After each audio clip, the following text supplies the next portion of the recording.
é a Alessandra Dia, eu sou psiquiatra, trabalho no Departamento de Psiquiatria da Unifesp e as minhas duas áreas de atuação são a dependência química e a sexualidade humana.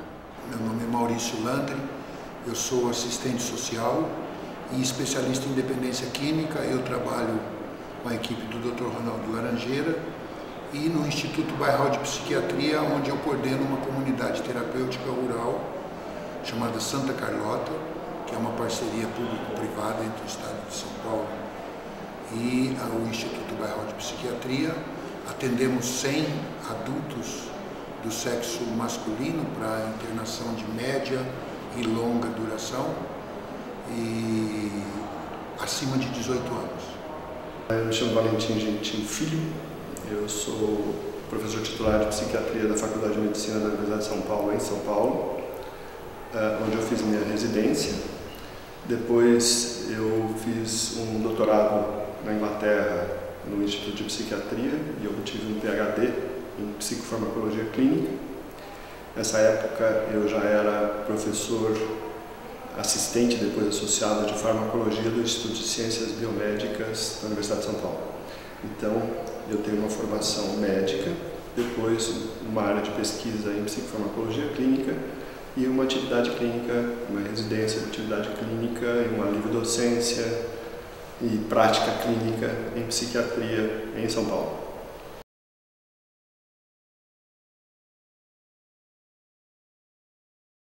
A maconha é uma das drogas, acho que mais polêmica nos dias atuais, porque ela está atrelada a diversos mitos, né? E muitos preconceitos também com relação a essa droga. E um dos grandes mitos, acho que em relação à maconha, é achar que ela é uma droga como outra qualquer, uma plantinha como outra qualquer. E a gente não está falando de uma droga que é simplesmente uma planta e que ela está isenta de malefícios. Às vezes a sociedade e alguns profissionais, eles acabam subestimando o poder que as drogas no geral têm de alterar o funcionamento e a estrutura do cérebro.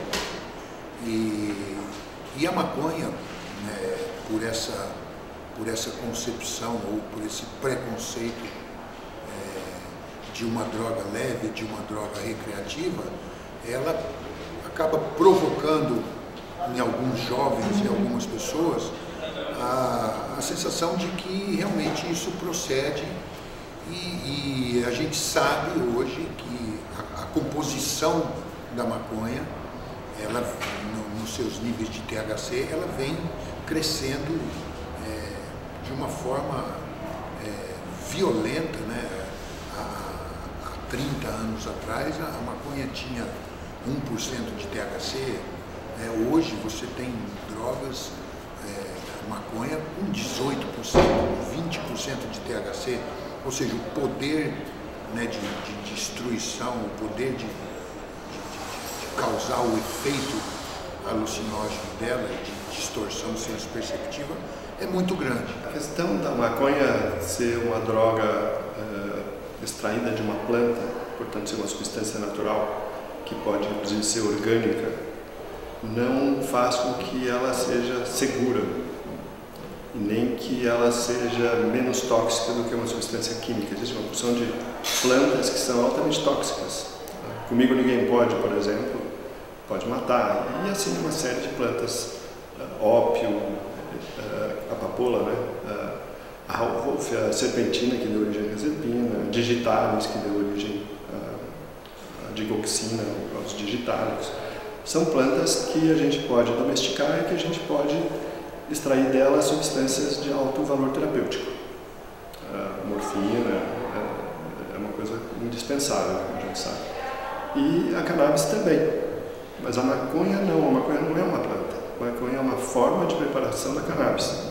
É uma preparação total de folhas e flores que tem 400 alcaloides, que tem 70 canabinoides, que atuam em receptores de canabinoides endógenos e que tem uma porção de outras substâncias que são tóxicas e algumas delas são mal conhecidas.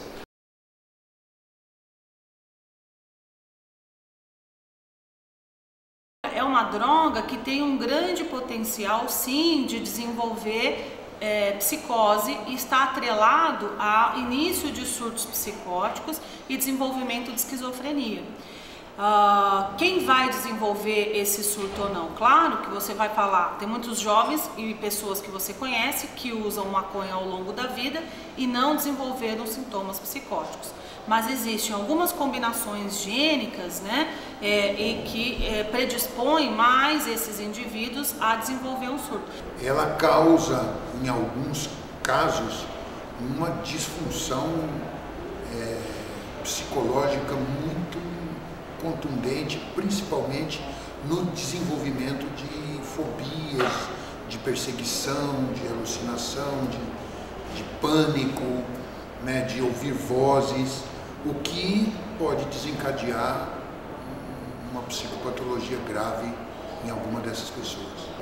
É claro que ninguém pode dizer que as pessoas que fumam maconha vão ficar esquizofrênicas, isso é bobagem, mas que ela é um componente causal que aumenta o risco em 3 a 6 vezes, dependendo do teor de THC que existe na substância.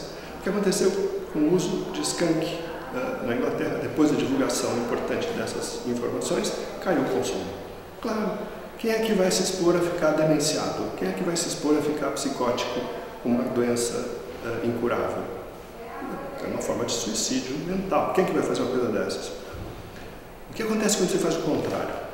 O que acontece quando você tem um ex-presidente da República que se junta com outros 22 ex-presidentes da República e dizem que nós perdemos a guerra e que tem que liberar, não liberar geral, mas eles dizem que tem que descriminalizar. Do jeito que eles estão fazendo a coisa, eles estão dando a mensagem de que isso é mais seguro. E o que acontece quando você diz que é mais seguro, quando você diz isso para uma criança, para um adolescente, para um jovem, que não tem perigo e que não vai ser preso, o que você está fazendo? Aumentando o consumo. Isso aconteceu no Chile, que não liberou, não legalizou, não descriminalizou ainda, está discutindo, mas tem um ex-presidente que participa desse grupo do professor, eu chamo de professor Fernando Henrique Cardoso, e que o Chile agora, no último ano, tem uma pesquisa muito interessante do governo, mostrando que a percepção de risco caiu violentamente e o consumo, principalmente nos adolescentes, aumentou vertiginosamente, vertical a subida, que vinha há anos estável. Então, sim, você falar de legalizar, você está dando a mensagem de que é seguro.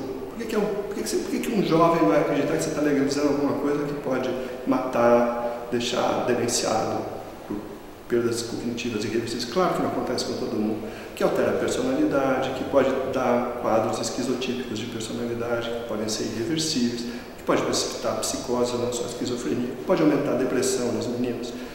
Por que alguém vai se expor a uma substância dessa? Tem tantas outras formas de se divertir, tem tantas outras drogas que não se fala disso. Na prática clínica, a gente vê com grande frequência essa associação de uso até experimental e recreativo de maconha com o desenvolvimento de sintomas psicóticos. E hoje a literatura ela é vasta nesse sentido, porque a gente tem estudos, inclusive longitudinais, de 35 anos de acompanhamento, mostrando essa associação entre uso de maconha e desenvolvimento de esquizofrenia e psicose. Eu percebo que os danos causados com usuários crônicos de maconha ou usuários nocivos, eles se estendem por um leque bastante diferenciado, que envolve muito a sua maneira de se socializar, né, o seu humor, a sua motivação e a sua participação na vida social e profissional de uma forma sadia. O usuário de maconha, ele tem algumas características que fazem dele uma pessoa que se isola mais, que tem uma dificuldade de interagir com o mundo de uma forma saudável, de uma troca.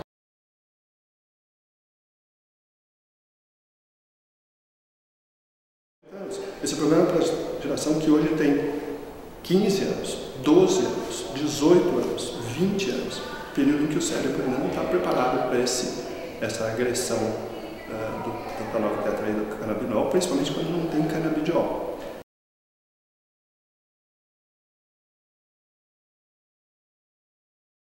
E isso não tem nada a ver com pesquisa médica, não existe maconha medicinal. O que existe são alguns compostos que podem ter uso medicinal. Assim como não existe mais uso medicinal de tintura de ópio. E sim, usar morfina quando bem utilizada. E não se usa heroína também para fins medicinais. Tem muitas drogas de abuso, né, que a gente conhece hoje, que são derivados de planta e que já foram utilizadas para fins medicinais, né? A ibogaína é um exemplo dela, né, que vem sendo utilizada aí também para algumas questões, com fraca evidência, mas sim, né, e a maconha, né, a gente tem que falar que não é a maconha que é medicinal, e sim os canabinoides que estão, um dos 80 canabinoides que a maconha tem, e entre esses está o canabidiol, e acho que sim, ele deve ser estudado e avaliado criteriosamente risco-benefício. Eu acho que é importante a gente não confundir maconha medicinal, skunk medicinal, charas medicinal, haxixe medicinal com alguns compostos que podem ter uso terapêutico. E o canabidiol é o mais promissor deles, talvez não o único, mas para você poder transformar o canabidiol num medicamento, ele tem que passar pelos processos para mostrar o quê? Qual que é a segurança? Qual que é a teratogenicidade? Qual é a eficácia de fato? Quais são as doses terapêuticas? Quais são as características de biodisponibilidade que você tem que ter? Quais são os contaminantes que não pode ter? Quer dizer, você tem que fazer com o canabidiol a mesma coisa que você tem que fazer com a morfina. Ninguém está interessado, nenhum laboratório está interessado em fazer isso. Se não houver pressão governamental, por que alguém vai investir $1 bilhão para lançar um produto medicamentoso qualquer, ou R$100 mil para lançar? Por que alguém vai fazer isso se você não tem nenhuma exigência? Não, tem algumas empresas que fizeram isso no exterior. O problema é, quando você tem uma produção disso comercialmente para uma companhia farmacêutica no exterior, e você vai trazer para o Brasil, você tem que passar por um procedimento da Anvisa para verificar se todas as questões de segurança, eficácia, toxicidade, teratogenicidade foram comprovadas. Custa dinheiro, demanda tempo, mas é o que a gente faz para não ter outra vez a talidomida, que nos anos 60 causou um monte de malformação fetal, por exemplo. Foi a partir daí que a gente passou a exigir esse tipo de controle de segurança.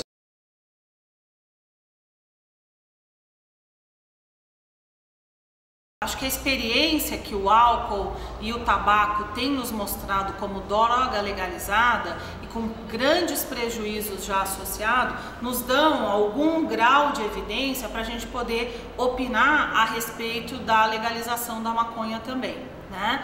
E eu acredito que nós vamos ter muito mais problemas, e entre esses problemas, como a gente já conversou, o número de aumento de casos, né, de psicose, sem falar atrelado a acidentes de trânsito com o uso de maconha, que é uma coisa importante também do ponto de vista de saúde pública e que, a meu ver, a gente ainda está invisível para isso, né? Tanto que a minha pesquisa de mestrado, ela pesquisou a associação entre uso de substâncias e situações de trauma em pronto-socorro. Foi um estudo colaborativo com a Organização Mundial da Saúde, e nesse estudo, né, o uso de maconha estava bastante próximo ao uso de álcool nos acidentes que levavam à busca de atendimento em pronto-socorro. Então acho que é uma outra questão que deve ser levado em consideração. E a gente podia ficar falando aqui vários argumentos, né, do quanto o álcool e o tabaco já nos proporcionaram bastante prejuízo, e acho que a gente não vai, não sei se a gente pode correr esse risco, né? O que aconteceu em Portugal, Holanda e o que aconteceu na Inglaterra é diferente, porque a droga não foi liberada geral, ela não foi legalizada para fins recreativos. Ela foi descriminalizada. Foi permitido na Holanda que as pessoas usassem os coffee shops para consumir, mas não é permitido você importar. O que aconteceu em Portugal? Eles descriminalizaram e deram, na verdade, tiraram as pessoas do risco de prisão, mas colocaram na recidiva penas alternativas. O que aconteceu na Inglaterra? Na Inglaterra usa um tipo especial de cannabis que é o skunk, que tem altíssimo teor de THC, 16 a 25% de THC, altamente tóxico e não tem canabidiol. E o que é que aconteceu nos últimos tempos? Está caindo o consumo. E por que está caindo o consumo? Porque justamente o skunk antecipa em 6 anos o início de psicoses. Porque os jovens receberam a informação bastante consistentemente por pesquisas coordenadas por vários pesquisadores importantes, como o Sir Robin Murray, que é um dos principais pesquisadores da área, de que estavam expostos, não à prisão, estavam expostos a déficit cognitivo importante, e estavam expostos a psicoses esquizofreniformes ou a própria esquizofrenia, não se sabe muito bem se é uma coisa ou outra. O Uruguai vai ter uma experiência talvez interessante, né, um case interessante num país pequeno, onde a questão da maconha, como nós sabemos, foi legalizada recentemente. Então nós vamos poder observar o que acontece com essa população, se nós tivermos estudos novos aí a respeito do desenvolvimento ou não de psicose e também da questão do impacto disso na economia, na sociedade e como política pública. O que aconteceu no Uruguai, quando se começou a falar da proposta de legalização que foi aprovada lá. Antes mesmo dela ser aprovada, o consumo aumentou violentamente. Em quem? Principalmente nos mais jovens. O que aconteceu no Colorado? O consumo aumentou principalmente nos mais jovens. Eles liberaram para uso recreativo. O álcool e as drogas também nos mostram como droga legalizada que tem um alto custo social e nós não temos certamente uma oferta de tratamento compatível, né, para cuidar dessas doenças, assim como eu acredito que nós não teremos para tratar aqueles prejuízos causados pela maconha caso ela venha a ser liberada. Então, ela não é mais segura do que álcool, porque não dá para a gente comparar uma coisa com a outra. Você não está comparando uma molécula contra outra molécula, você está comparando etanol com maconha. Não é maconha, é uma coleção de coisas. Ela também não é mais segura do que tabaco para algumas coisas. Então, por exemplo, função cognitiva. Tabaco não mexe com função cognitiva. Tabaco dá uma porção de outros problemas. No tabaco tem uma porção de substâncias tóxicas. Eu acho que nosso país tem investido muito pouco em prevenção. Né? O foco disso, a gente está falando muito de tratamento e desenvolvimento de sintomas, quando a base disso tudo é a gente estar conversando sobre as drogas antes que os nossos jovens comecem a usar.